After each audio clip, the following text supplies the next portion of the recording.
찾은 줄 알고 함께 읽겠습니다. 그러므로 사랑을 받는 자녀같이 너희는 하나님을 본받는 자가 되고 그리스도께서 너희를 사랑하신 것 같이 너희도 사랑 가운데서 행하라. 그는 우리를 위하여 자신을 버리사 향기로운 제물과 희생 제물로 하나님께 드리셨느니라. 아멘. 자신을 버리신 사랑이라는 제목으로 함께 말씀을 나누겠습니다. 한 무리의 오리떼가 이동하는 것을 본 적이 있습니다. 아마도 어미 오리인 듯한 오리가 맨 앞에서 걸어가고 있었고 그 뒤를 아기 오리들이 따라가고 있었습니다. 어미 오리가 뒤뚱뒤뚱 걷는 것처럼 아기 오리들도 뒤뚱뒤뚱 걸었습니다. 어미 오리, 아기 오리인 것이 눈에 봐도 확실했죠. 유대인들의 유명한 랍비들이 두 명 있었다 이렇게 알려져 있습니다. 샴마이라고 하는 랍비와 힐렐이라고 하는 랍비 두 사람입니다. 그래서 그들의 그 두 유명한 랍비들의 학파를 샴마이 학파, 힐렐 학파 이렇게 부르기도 합니다.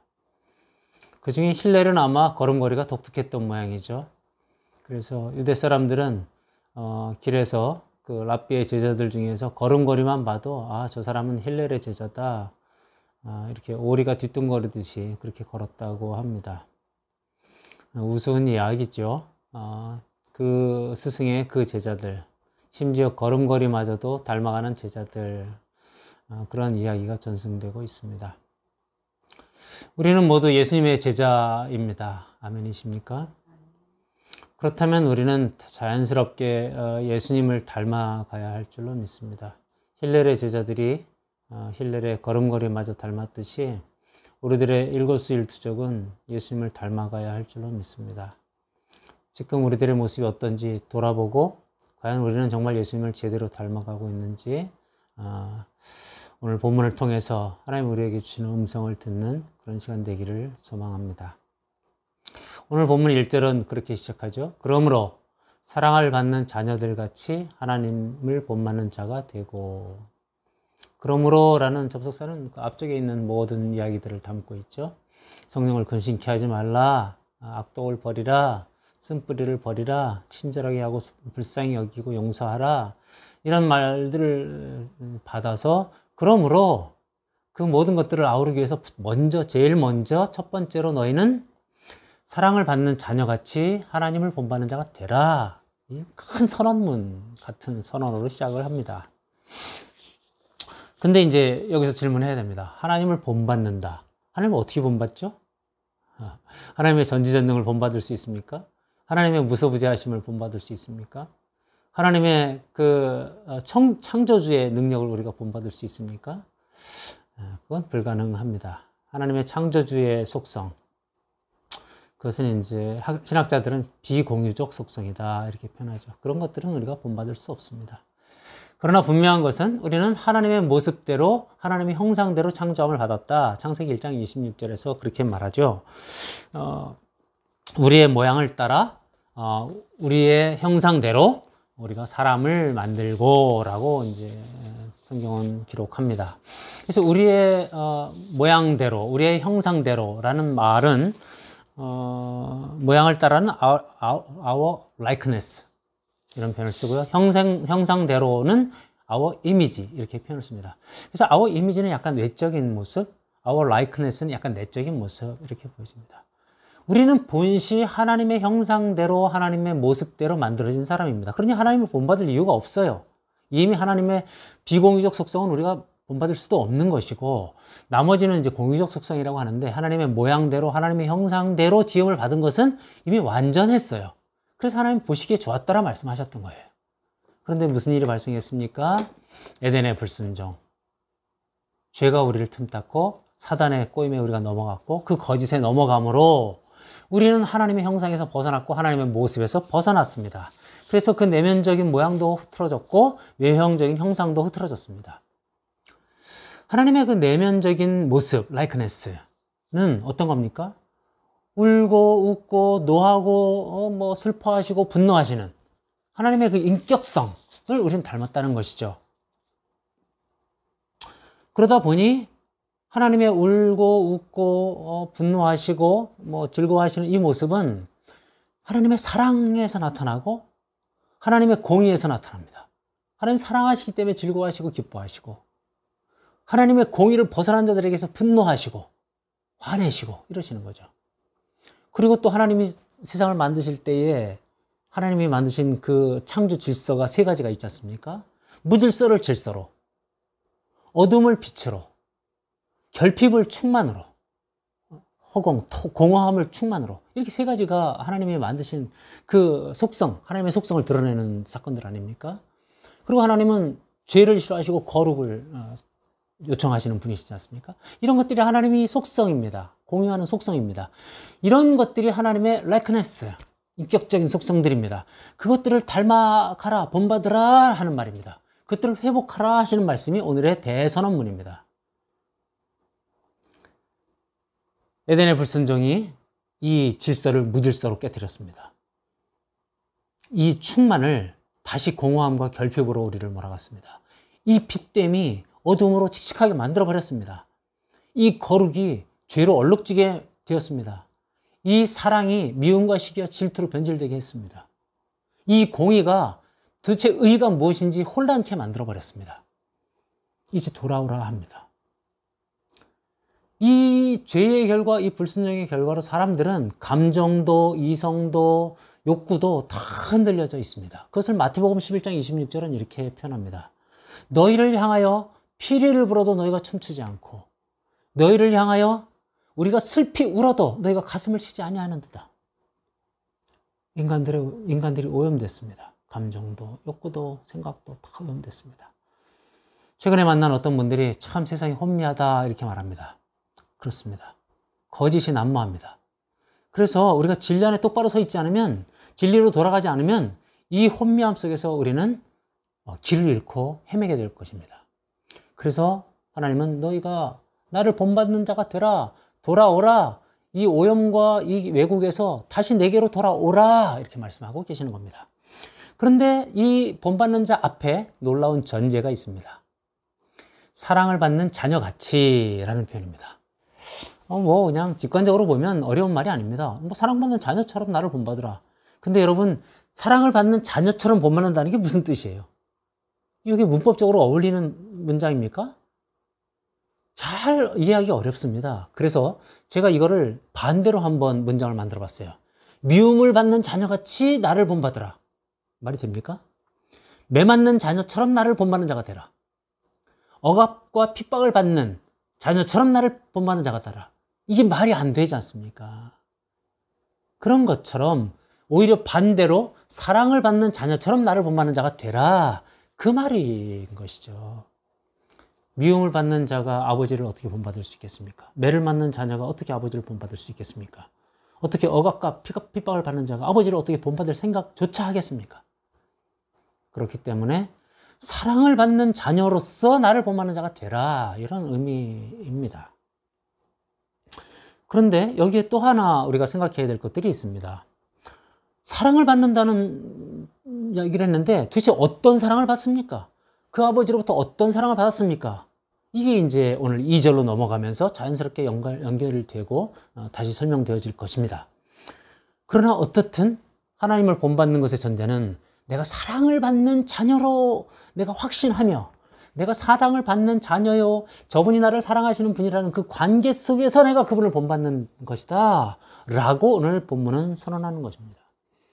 사랑을 듬뿍 받은 자녀는 그 마음에 사랑이 가득합니다.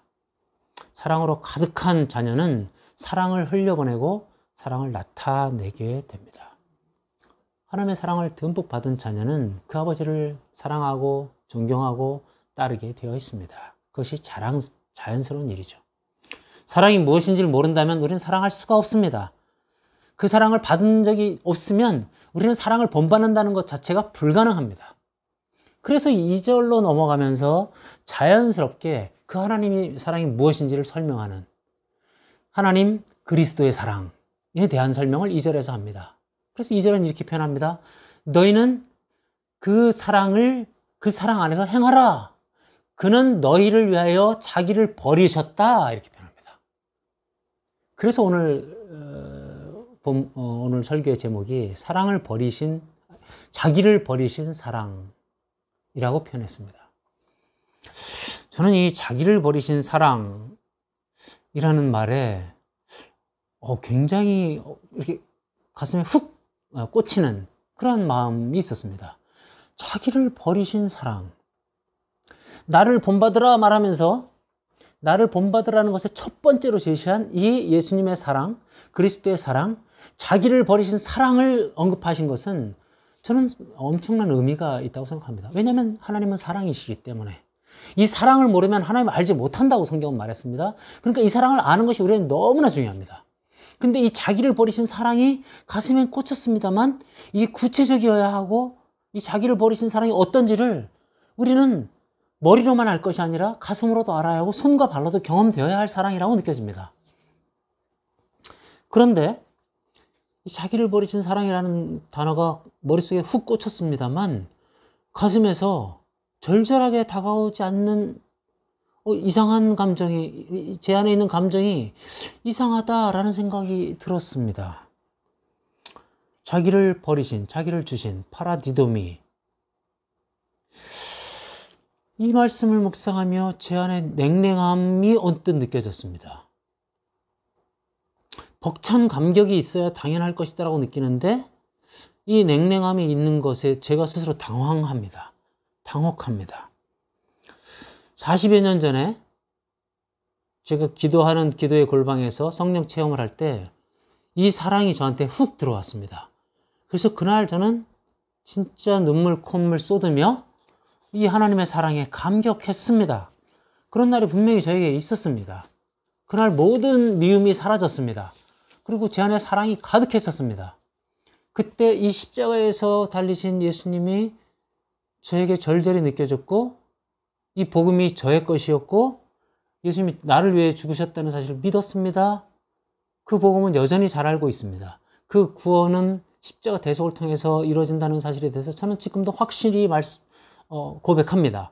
그 복음, 그 십자가 사건, 그 대속이 여전히 제 안에 있습니다. 그런데 왜 가슴은 냉랭할까요? 이 싸늘한 가슴, 이건 도대체 왜일까요? 저는 오늘 이 설교를 듣고 있는 우리 모두들에게 여쭙습니다. 이 십자가 사건과 이 복음과 이 구원의 감격이 지금도 울컥하게, 가슴이 정말 먹먹하게 다가옵니까? 갈라디아서 2장 19절과 20절은 이렇게 기록하죠. 내가 그리스도와 함께 십자가에 못 박혔나니 그런즉 이제는 내가 산 것 아니요? 방금 전에 우리가 찬양을 했습니다. 그 내가 산 것 아니요라고 하는 그 고백이 왜 우리에게 지금 보이지 않습니까? 이제 내가 육체 가운데 사는 것은 나를 사랑하사 나를 위하여 자기를 버리신 하나님의 아들을 믿는 믿음 안에서 사는 것이라. 자기를 버리셨다고 갈라디아서에도 기록하고 있습니다. 자기 자신을 버리신 그 사랑 안에서 우리가 그 믿음 안에서 사는 것이다. 이렇게 고백하고 있습니다. 고백은 하는데 왜 그 고백이 우리 가슴에 뭔가 이렇게 분리되어 있는, 물과 기름처럼 분리되어 있는 느낌일까요? 뭔가 문제가 있는 것 아닙니까? 그래서 이 말씀 붙들고 계속 기도했습니다. 하나님, 저한테 무슨 문제가 있습니까? 우리한테 왜 이런 문제가 있습니까? 그랬는데 주님이 이렇게 말씀하셨습니다. 너희가 예배에 나올 때마다 은혜로 나오지, 은혜의 보좌 앞에 나오지. 그래, 너희가 은혜는 아는데 그 은혜의 진짜 그 수단이 되었고 그 통로가 되었던 십자가 대속은 너는 왜 잊었느냐? 은혜의 복음은 참으로 가치인 것입니다. 그 은혜의 복음 때문에 우리는 매주 하나님 앞에 감히 설 수 있습니다. 그 거룩하신 하나님 앞에 참으로 죄 없다 하시는, 의롭다 하시는 그 하나님 앞에 감히 설 수 있게 되었습니다. 그런데 그 의롭다 하심의 앞에 전제되었던 그 십자가 대속 사건은 너는 왜 잊었느냐? 은혜는 기억하고 있지만 그 은혜의 통로가 되었던 십자가는 너는 잊었구나. 그 십자가에서 달려서 너 대신에 고통당하신 예수님을 잊었구나. 우리는 예수님을 잊었습니다. 예수님의 고통을 잊었습니다. 그 십자가 사건을 잊었습니다. 이게 문제인 것을 하나님이 저를 깨닫게 하셨습니다. 우리는 1년에 한 번 부활절 즈음에만 십자가를 생각합니다. 부활절 즈음에만 십자가 고통을 이야기합니다. 부활절 즈음에만 예수님의 피 흘리심과 그 가시면류관 쓰심과 배신당하심과 이것들을 이야기합니다. 저는 어쩌면 매주 설교의 시간에, 매주 예배의 시간에 십자가 고난이 선포되어야 한다고 믿습니다. 그러지 않으면 우리는 너무나 어리석어서 십자가 고난을 잊어버리고 은혜만 생각하고 아주 당당하게 하나님 앞에 서는 어리석은 자들인 것을 우리는 발견하게 됩니다.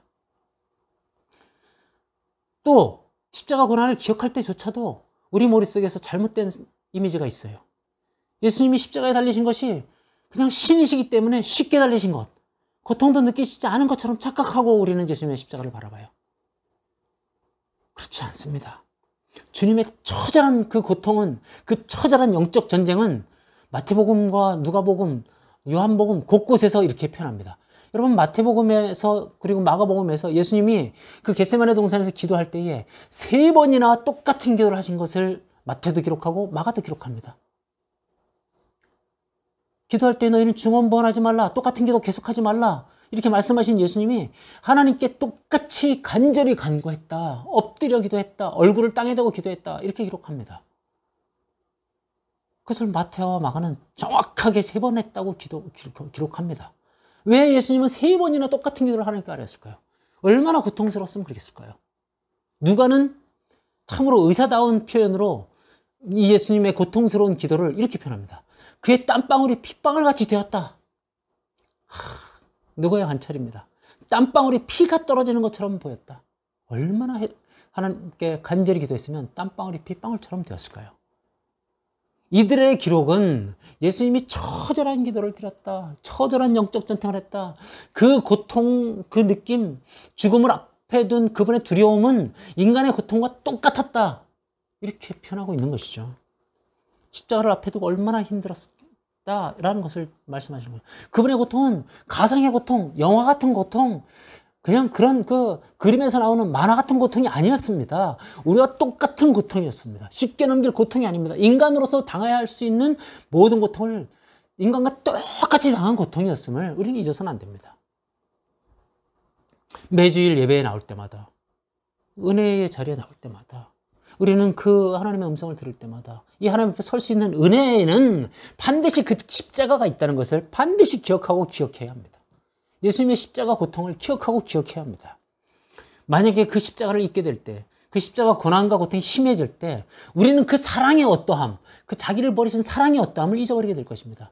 그 사랑의 어떠함을 잊어버리면 우리는 하나님을 사랑한다고 말하는 것에 사랑이 핀트가 어긋나게 될 것입니다. 초점이 맞지 않게 될 겁니다. 우리는 사랑을 알지도 못하는데 사랑한다고 말하게 될 것입니다. 그리고 우리의 사랑은 밖으로 표출되는 사랑도 올바른 사랑이 아니게 될 것입니다. 사랑을 모르는 겁니다. 하나님을 모르는 겁니다. 에베소 교회를 향한 요한 사도의 책망이 들립니다. 내가 첫사랑을 잊어버렸느니라. 처음 사랑을 잊어버렸다, 그 음성이 들립니다. 그렇습니다. 40년 전에 그 뜨거웠던 그 사랑, 그 버리신 사랑이 절절히 다가왔던 그 사랑이 저에게서 없어졌습니다. 이유는 한 가지입니다. 십자가를 잊어버렸습니다. 예수님이 십자가에서 당하신 고통을 생각하지 않았습니다. 기억하지 않았습니다. 은혜만 기억했습니다. 오늘 저는 돌이킵니다. 앞으로 매주 예배 시간마다 십자가를 기억하기로 작정합니다. 나의 삶 속에서 쉼없이 십자가를 기억하기로 작정합니다. 그래서 그 첫사랑이 회복되기를 간절히 기도합니다. 이제 2절로 넘어가면 이렇게 표현하죠. 그리스도께서 너희를 사랑하신 것 같이 너희도 사랑 가운데서 행하라. 이게 상반절입니다. 그리스도께서 너희를 사랑하신 것 같이, 헬라어로는 카토스라는 단어를 씁니다. 이 같이라는 단어는 똑같이라는 의미도 있고요. 또 하나는 같은 수준으로, 같은 정도로, 같은 이유로, 이런 것들을 다 포함하는 단어입니다. 그러니까 너희가 그리스도께서 너희를 사랑한 것과 똑같이, 그리스도께서 너희를 사랑하신 것과 같은 수준으로, 같은 정도로, 같은 이유로 서로 사랑하라. 너희도 서로 사랑하라. 행하라라는 말은 걷다, work라는 단어, 그리고 페리파티오라는 헬라어를 쓰는데 이 페리파티오라는 단어는 살다, to live라고 하는 단어입니다. 여러분, 우리가 그리스도의 사랑을 제대로 알아야 합니다. 그래서 앞에서 우리가 자기를 버리신 사랑이다, 이렇게 말했습니다. 그런데 그 자기를 버리신 사람과 같은 수준으로 똑같이 너희도 사랑 가운데서 살아라. 이렇게 말씀하고 있는 겁니다. 야, 그러면서 그 자기를 버리신 그 사랑 뒤에 오늘 본문은 뭐라고 얘기합니까? 그분은 향기로운 제물, 희생 제물로 하나님께 당신을 드렸다. 이렇게 표현합니다. 제물로, 희생 제물로 하나님께 바쳐졌다. 이렇게 표현합니다. 구약의 제사는 어떤 모습입니까? 소를 죽입니다. 피냄새가 진동합니다. 소가 죽어가면서 고통스러운 신음, 날카로운 신음을 성전 가득 퍼뜨립니다. 피냄새가 진동합니다. 그게 구약의 제사입니다. 예수님이 그렇게 희생제물이 되셨다라는 말은 예수님이 피 흘리셨다, 그 고통의 신음을 날카롭게 외치셨다, 다 이루었다, 큰 소리를 지르며 돌아가셨다, 이렇게 성경은 기록하지 않습니까? 그 피냄새가 진동합니다. 예수님의 머리에 가시가 파고들 때 예수님은 그 고통의 신음을 흘리셨습니다. 피 한 방울도 빼놓지 않고 옆구리를 찔리심으로 피를 다 흘리셨습니다. 목이 타들어옵니다. 목마르다 말씀하십니다. 하나님의 침묵 앞에 엘리 엘리 라마 사박다니, 하나님 하나님 어찌하여 나를 버리십니까? 말씀하셨습니다. 그분이 그 소들처럼, 그 불태워지는 소들처럼 희생 제물로 그 골고다 언덕에서 돌아가셨다. 이런 말씀입니다. 그러면서 나처럼 똑같이 너희도 사랑하라. 나를 버렸다. 내가 죽음을 선택했다. 그래서 그분의 이 사랑하심을 저는 이렇게 달리 표현해 봤습니다. 자기를 버리신 사랑을 죽음을 선택하신 사랑, 죽음을 맛보신 사랑, 죽음으로 걸어 들어가신 사랑. 누구를 위해서? 나를 위해서, 우리를 위해서. 죽음을 선택하신 그분의 사랑은 히브리서 5장에 이렇게 표현합니다. 오직 우리가 천사들보다 잠시 동안 못하게 하심을 입은 자, 곧 죽음의 고난 받으심으로 말미암아 영광과 존귀로 관을 쓰신 예수를 보니, 이를 행하심은 하나님의 은혜로 말미암아 모든 사람을 위하여 죽음을 맛보려 하심이라. 예수님 죽음을 맛보셨다고 표현합니다. 그 쓰듯이 쓴 죽음을 맛보셨습니다. 그리고 15절에 이렇게 표현합니다. 또 죽기를 무서워함으로 한평생 죽음에 매여 종로로 타는 자들을 놓아주려 함이니. 우리가 죽음에 매여 있어요. 인간이 다 죽음 때문에 두려워해요. 죽음 가지고 우리를 협박하는 사단에게 우리가 속아서 사단의 종노릇을 해요. 근데 그 죽음에게 속아서 죽음의 공포에 종로로 타고 있는 우리들을 놓아주고 해방시키려고 예수님이 죽음의 공포를 친히 맛보셨다. 그 죽음을 뚜벅뚜벅 걸어가셨다. 죽음을 선택하셨다. 이런 말씀입니다. 예수님이 그렇게 하셨습니다. 그런데 예수님이 이런 자기를 버리신 사랑, 죽음을 선택하신 사랑은 거기서 멈추지 않고 사도들에게 이어집니다. 사도들도 그리스도의 남은 고난을 내 몸에 채우느라 그러면서 한 명 한 명 순교의 길로 다 걸어갔습니다. 성령 충만을 받은 이후로 모든 사도들은 다 순교의 길로 걸어갑니다. 사도 바울도 오늘 옥중에서, 로마의 옥중에서 자기에게 다가오고 있는 죽음을 바라봅니다. 그리고 그는 결국 거꾸로 십자가에 매달렸고, 결국 처형당해서 로마에서 순교합니다. 그는 예수님 같이 우리를 사랑해서 자신의 목숨을 던졌습니다. 오늘 본문은 우리에게도 같은 요청을 하고 있는 겁니다. 너희도 예수님 같이 사랑하라. 이렇게 표현하고 있습니다. 너희를 사랑한 것 같이, 카토스. 너희를 사랑한 것 같이 너희도 서로 사랑 가운데서 살아라. 이렇게 표현합니다. 죽음을 선택하라. 죽음 가운데를 뚜벅뚜벅 걸어가라. 두렵고 떨립니다. 예수님도 두렵고 떨리셨습니다. 그러나 기도하는 가운데 하나님께 순종함으로 그 사랑을 이루셨습니다. 그러며 사도들도 그 뒤를 따랐습니다. 그리고 오늘 우리에게도 그 요청은 이어집니다. 저는 이 요청 앞에 두렵고 떨립니다. 과연 내가 그것을 할 수 있을까? 죽음의 담담한 마음에 맞서라. 죽음 가운데 뚜벅뚜벅 들어가라. 저는 두렵습니다. 할 수 있을지 감히 아멘이라고 말할 수 없습니다. 그러나 마음으로는 이렇게 고백하겠습니다. 하나님, 언젠가 때가 되어서 죽음 가운데 들어가야 되는 어떤 날이 오면 오늘의 이 말씀을 기억하고